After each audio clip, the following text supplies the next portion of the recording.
Assalamualaikum warahmatullahi wabarakatuh.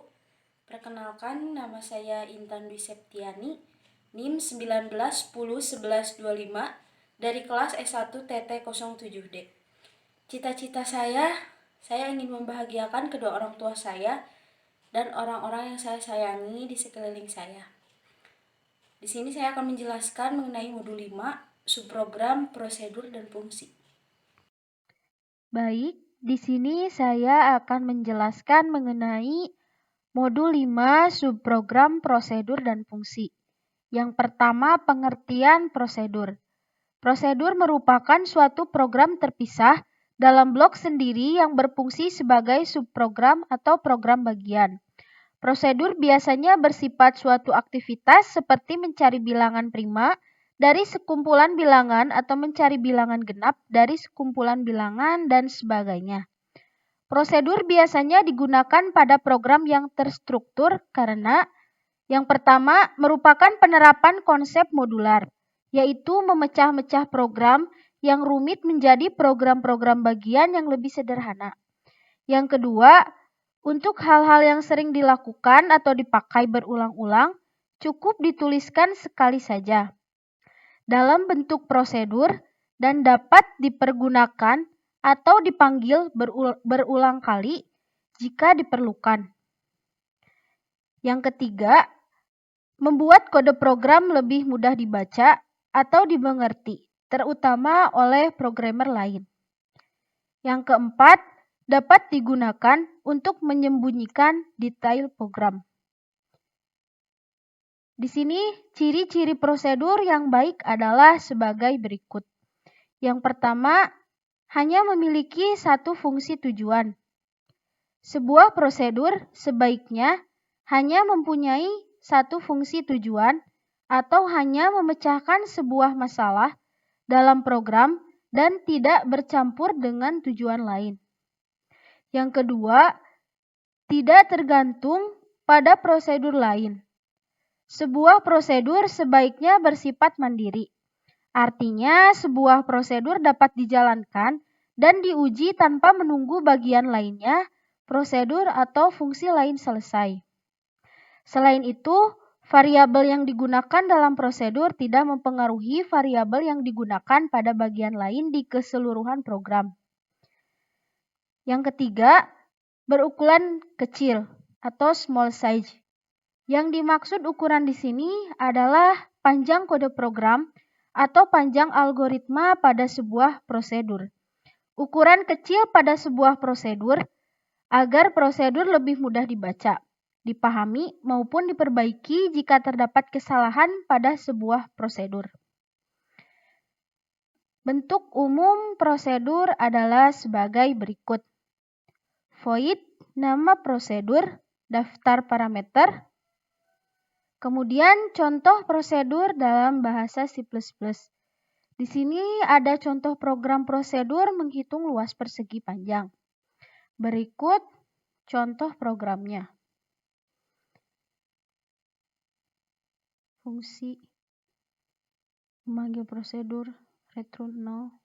Nah, selanjutnya kita pada pengertian dari fungsi. Pengertian fungsi. Fungsi merupakan suatu program terpisah dalam blok sendiri yang berfungsi sebagai subprogram atau program bagian. Sama seperti halnya dengan prosedur, namun tetap ada perbedaannya. Yaitu fungsi mempunyai pengembalian nilai atau mengembalikan sebuah nilai atau memiliki return value dari tipe tertentu. Berikut bentuk umum dari fungsi. Tipe data, nama fungsi, daftar parameter, kemudian yang membedakannya di sini terdapat return nilai return, yaitu pengembalian nilai atau mengembalikan sebuah nilai. Berikut contoh fungsi dalam bahasa C++. Sama seperti tadi contohnya di sini program contoh fungsi untuk menghitung luas persegi panjang. Di mana pada umumnya include IOStream, using namefast, deklarasi fungsi, kemudian ke fungsi utama, kemudian pemanggilan fungsi tersebut. Nah, selanjutnya perbedaan fungsi dengan prosedur.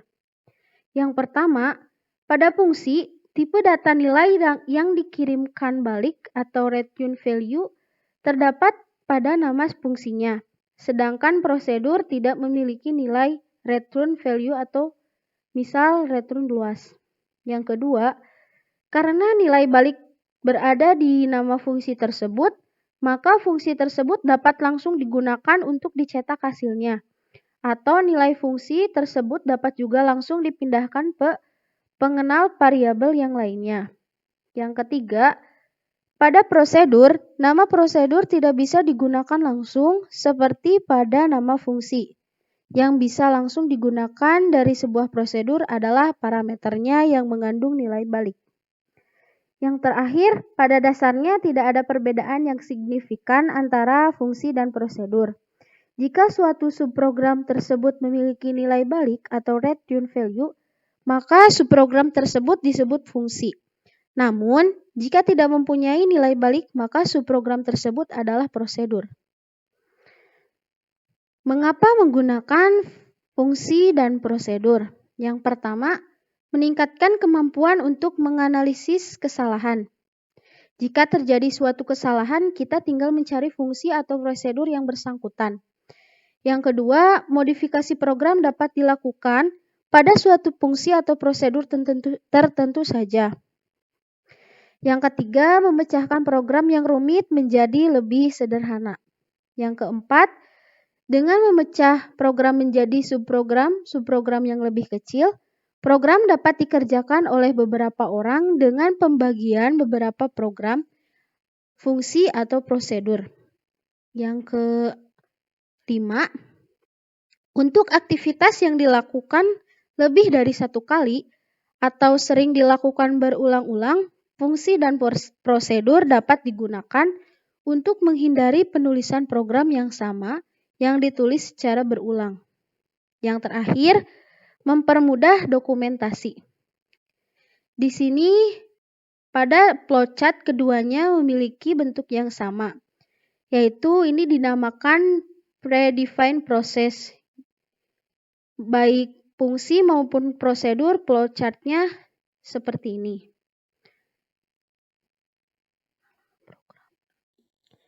Langsung pada program, di sini untuk programnya saya mempunyai tema menghitung luas persegi panjang. Di sini yang digunakan untuk pertama yaitu subprogram prosedur, di mana void luas persegi panjang pertama, integer, panjang, dan lebar. Kemudian ini yang akan di-outputkan adalah luasnya. Di sini cout masukkan panjang. Di sini yang akan ditampilkan pada layar. Kemudian inputnya ini nanti yang akan dimasukkan panjangnya berapa. Kemudian cout masukkan lebar. Di sini yang akan ditampilkan pada layar juga. Kemudian inputnya di sini akan nanti memasukkan nilai lebar. Nah, kemudian pada bagian di sini terdapat subprogram fungsi, di mana di sini integer luas persegi panjang kedua dengan input panjang dan lebar. Integer luas sama dengan P kali L, kemudian di sini akan mengembalikan nilai return luas daripada luasnya sendiri. Langsung pada subprogram atau program utama di sini. Di sini adalah untuk pemanggilan subprogram prosedur, di mana di sini menghitung luas persegi panjang pertama, luas persegi panjang pertama. Ini akan pemanggilan dari subprogram prosedur ini sendiri, yang ini. Kemudian pada bagian ini adalah pemanggilan subprogram dari fungsi, yang itu cout menghitung luas persegi panjang kedua, di mana ini akan yang dimunculkan pada layar nanti yang akan memasukkan panjang dan lebar. Maka luas persegi panjang kedua adalah sebagai berikut dengan rumus panjang kali lebar. Kita jalankan programnya. Nah, seperti ini. Menghitung luas persegi panjang pertama, masukkan panjang. Misal di sini panjangnya kita 17. Lebarnya di sini kita 13. Nah, maka luas persegi panjang pertama adalah 221 cm persegi. Menghitung luas persegi panjang kedua, masukkan panjang, misalkan di sini kita masukkan 15. Kemudian lebar di sini kita masukkan 13. Nah, maka luas persegi panjang kedua adalah 195 cm kuadrat. Langsung pada flowchart. Di sini adalah simbol mulai, yaitu terminator. Kemudian di sini adalah simbol flowchart untuk prosedur sendiri. Kemudian ini adalah simbol dari data atau nilai input atau output. Kemudian ini adalah subprogram dari fungsi luas persegi panjang kedua. Kemudian ini yaitu input atau output. Di sini panjang dan lebar. Kemudian ini adalah pemanggilan dari subprogram prosedur, di mana menghitung luas persegi panjang pertama, luas panjang dikali lebar, maka luas persegi panjang pertamanya tadi diketahui sama pas yang dijalankan tadi. Kemudian lanjut kepada pemanggilan program, subprogram dari fungsi, menghitung luas persegi panjang kedua. Panjang dikali lebar, maka luas persegi panjang kedua adalah yang tadi sudah dijalankan hasilnya, maka program selesai. Sebelumnya, saya mempunyai sebuah quotes.